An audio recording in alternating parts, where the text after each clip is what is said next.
नमस्कार,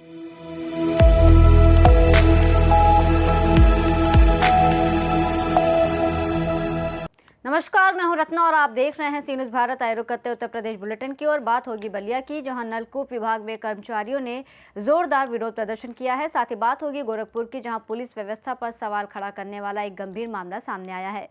ऐसे तमाम खबरों पर विस्तार से चर्चा करेंगे।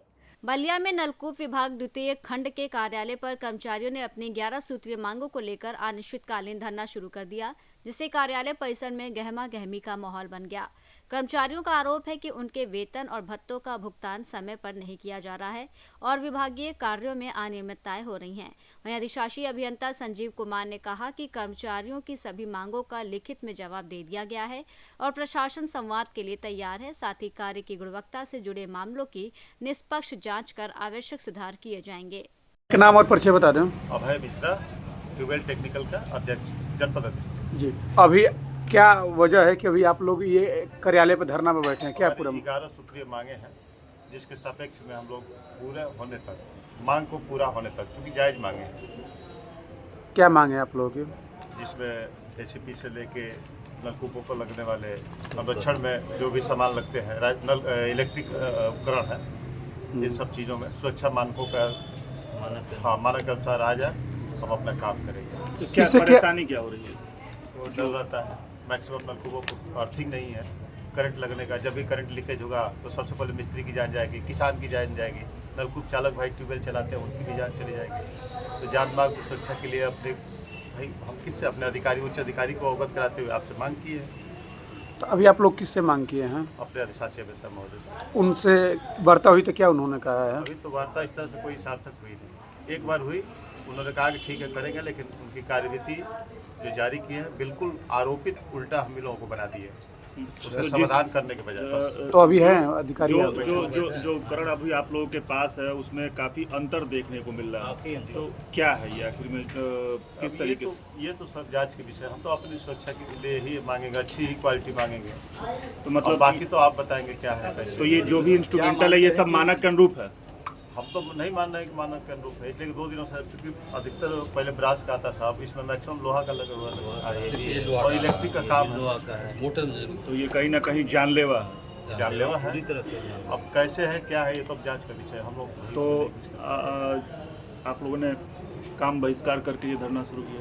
हाँ, अब तो काम अभी तो 2 दिन हम लोग शांतिपूर्वक देख रहे हैं। माइक वगैरह कोई व्यवस्था नहीं है, ना हम किसी बाहरी संगठन के सदस्य को बुलाए। हम तो प्रेम पूर्वक चाह रहे हैं, बार बार अनुरोध भी किया है कि उनके द्वारा बुला के सारी समस्या का हल किया जाए, बुलाएं, बैठाएं, बात करें, जो भी समस्याएं हमारा समाधान कर रहे हैं, चले जाएंगे। तो आज धरने का तीसरा दिन? बिल्कुल। तो ये कब तक आप लोगों का धरना चलेगा? जब तक साहब चाहेंगे तभी तक। और अगर अभी हमारी जायज मांगों को मांग ले, अभी तुरंत हम तो ये जो मानक के अनुरूप जो ये आपके उपकरण है, तो क्या आपको लग रहा है कि इसमें कहीं ना कहीं भ्रष्टाचार किया गया और इसके साथ साथ कहीं ना कहीं ये आप लोग के जान के साथ? सब जांच का विषय, हम नहीं कर सकते। कर्मचारी हैं, जब आपको ये दिख रहा है कि हाँ उपकरण कहीं ना कहीं जो है वो मानक के अनुरूप नहीं है, तो इसको क्या मानते हैं? ये सरकारी चीज़ है तो साहब बताएंगे ना किन परिस्थितियों में इसको लाया गया, क्या इसका मानक है, क्या इसका रेट है, ये तो सब साहब लोगों को पता, हम लोगों को तो जानकारी नहीं। तो जो 11 सूत्रीय मांग है, इसके अलावा और क्या है? और कुछ है इसमें? 11 सूत्रीय सिर्फ मांग है और कुछ नहीं है। ठीक। अभी जो है कुछ लोग कर्मचारी जो है धरना पर बैठे हैं आपके ऑफिस के सामने। उनकी कुछ 11 सूत्रीय मांग भी है, कुछ ऐसा भी मांग है। उनका कहना है कि जो सामान, जो मटेरियल है, उसमें भी क्वालिटी में भी काफ़ी कमी है। क्या कहना चाहेंगे? आपके प्रकरण में संज्ञान भी है। इनके मांग पत्र से जो भी उपलब्ध हुआ है उसमें जो भी इनके पॉइंट्स हैं उस पर जो है जांच करा ली जाएगी और इनके 11 बिंदुओं का जवाब पूर्व में भी दिया जा चुका है और जो भी बातें हैं जांच वाली वो जांच करा ली जाएगी और इनसे वार्ता भी करके और कुछ बिंदु हो तो वो भी हम लोग जो है देख लेंगे विस्तार हो। तो आपके द्वारा मतलब इन पे चर्चा हुआ है? हाँ, पहले भी चर्चा हो चुकी है, आगे भी अगर कुछ हो तो बता दें। जैसे उन लोगों का कहना है कि सर पहले कलाकार में कभी ऐसा नहीं हुआ था कि इतनी गुणवत्ता कम के साथ सामान आया करता है। तार की भी क्वालिटी काफ़ी गुणवत्ता कम देखने को मिल रहा है। नहीं, काफ़ी पहले की वो है, तो काफ़ी पहले का उसके बारे में तो कुछ नहीं बता पाएंगे। अब आज के कॉन्टेक्स्ट में जो है वही बात कर पाएंगे। तो माना जाए कि इन लोग के धरना आज समाप्त हो जाएगा सर? धरना तो इन लोग खुद अपने मर्जी से बैठे, हमने तो इनको कहा था कि आप आकर वार्ता कर लें, अगर कोई बात हो तो बताएं, क्योंकि इनका 11 सूत्री मांग जो था उसका हमने जवाब पॉइंट वाइज दे दिया था पहले। अच्छा। तो हमें क्या है लगता सर? नहीं कि कोई बिंदु इनका अवशेष है, अगर है भी तो फिर से एक बार वार्ता कर लें। बलिया से सी न्यूज़ संवाददाता आनंद दुबे की रिपोर्ट। गोरखपुर में पुलिस व्यवस्था पर सवाल खड़ा करने वाला एक गंभीर मामला सामने आया है, जिसमें 5 अगस्त 2025 को राजघाट पुल के पास एक व्यापारी को कार सवार लोगों ने रोककर खुद को पुलिस बताकर 90,000 रुपए की कथित लूट की। जांच में चौंकाने वाला खुलासा हुआ कि इस वारदात में नौसर चौकी के तत्कालीन प्रभारी शुभम श्रीवास्तव समेत 5 पुलिसकर्मी शामिल थे, जिन्होंने कथित रूप से व्यापारी को डराकर पैसे वसूले। घटना के बाद आरोपी फरार हो गए और कुछ ने हाईकोर्ट से स्टे भी लिया, जबकि पीड़ित को धमकाने के आरोप भी सामने आए। मुख्य आरोपी ने सरेंडर कर दिया है, लेकिन 3 आरोपी अब भी फरार हैं और उनकी तलाश जारी है। पीड़ित की ओर से नई एफआईआर दर्ज कराई गई है, जिसमें भ्रष्टाचार समेत गंभीर धाराएं जोड़ी गई हैं।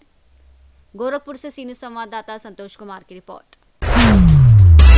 पीलीभीत में जिलाधिकारी ज्ञानेंद्र सिंह की देखरेख में विकासखंड मरौरी की ग्राम पंचायत चंदोई में गेहूं फसल की औसत उपज और उत्पादन के आंकड़ों के संकलन के लिए क्रॉप कटिंग प्रयोग किया गया, जिसमें क्षेत्रीय लेखपाल ने राजा तोमर और सुभाष चंद्र के खेत में 43.3 वर्ग मीटर क्षेत्रफल का प्लॉट बनाकर सीसी एग्री ऐप के माध्यम से फसल कटाई कराई और गेहूं की पिटाई और तौल में 18 किलो 160 ग्राम, 15 किलो 230 ग्राम उपज प्राप्त हुई। इस दौरान जिलाधिकारी ने मौके पर फसल नपाई, कटाई और ऑनलाइन फीडिंग की प्रक्रिया का निरीक्षण करते हुए अधिकारियों से जानकारी ली और किसानों से अपील की कि वो फार्मर रजिस्ट्री, फसल बीमा और किसान पंजीकरण अवश्य कराएं।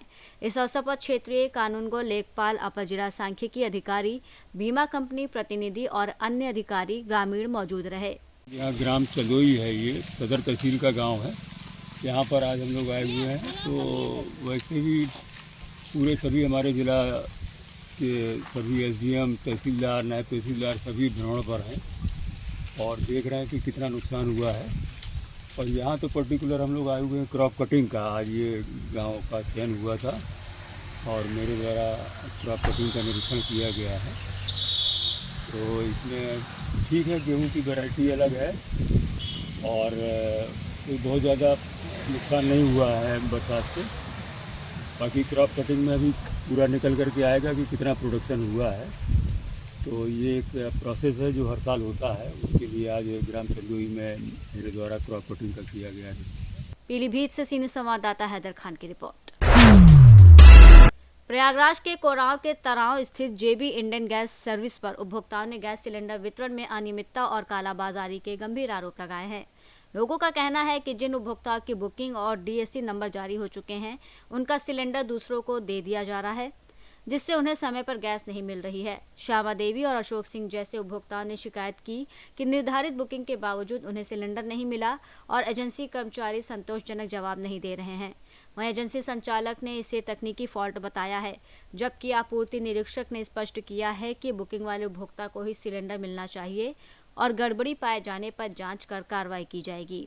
अभी आपके का समस्या बा? अब हमारे समस्या आई बा भैया, पासबुक रखी ले हैं, हमारे कागज रखी ले हैं। 1 महीना से हम दौड़ाई ले हैं, दौड़ाई के जब जाई थे तो घघोटी ले थी। हमारे श्यामा देवी नाम बा, हम गोविंद रंगम के रहने वाली हैं, यहाँ रहते हैं। गैस हमके नहीं दे रहे हैं, हमारा कागजात सब रखी ले हैं, पासबुक कहें तुम्हारा कुछ नहीं है।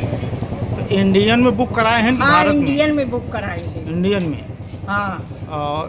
कब बुक कराए हैं? आज 1 महीना हो गए, 19 तारीख रही, अब हमारे याद नहीं होता। 13 मार्च ही रही, तब से हम कराए हैं, याद तक गैस हमके नहीं मिली। अब आपका डिलीवरी हो गई? हाँ, डिलीवरी हो गई, बेच लेन, सब कुछ कर लेन, और जब जाई था तो हम नहीं दी। वहाँ केहू से बात हो था आपसे?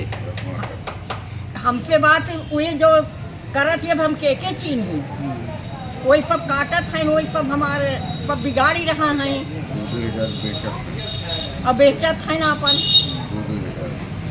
3-3 हज़ार का हमारे पास कहाँ पाई बुढ़ा पाए आदमी हम दे। अब श्यामा देवी नाम है हमारा, गोविंद नगर का रहने वाली। क्या मामला है आपका? हमारा गैस संबंधित मामला है। 10 मार्च को मैंने अपना गैस बुक किया, 11 मार्च को हमारा गैस मिला। अगली बुकिंग हमारी अब 30 अप्रैल दिखा रही है, क्योंकि सिस्टम इन लोगों का 25 दिन की होनी चाहिए। अब गैपिंग हमारी अब 30-55 दिन बता रहे, तो हम कैसे काम करें? हो सकता है फिर ये लोग ऐसे डिलीवर डेट दिखा दें। हमारा 11 मार्च को डिलीवर हुआ है, 4 अप्रैल डिलीवर डेट दिखा रहे हैं लोग। गैस मिला कि नहीं अभी आप तक? हमको 11 मार्च को गैस मिली है, 11 मार्च बाद गैस नहीं मिली। 11 मार्च बाद गैस नहीं मिली है। और डिलीवर कब दिखा रहा है दूसरा वाला? दूसरा डिलीवर हमारा 4 अप्रैल दिखा रहा है। 4 अप्रैल वो गैस नहीं मिला अभी तक? 4 अप्रैल वाली कहाँ गई? नहीं मिली। नहीं मिली है। क्या उसका पेमेंट वगैरह भी किए हैं क्या? नहीं, उसका पेमेंट तो नहीं किया। उसका पेमेंट नहीं किए हैं। प्रयागराज से सीनियर संवाददाता अनिल कुमार मौर्य की रिपोर्ट। बुलेटिन में फिलहाल इतना ही। देश और दुनिया की तमाम बड़ी खबरों के लिए देखते रहिए सी न्यूज़ भारत।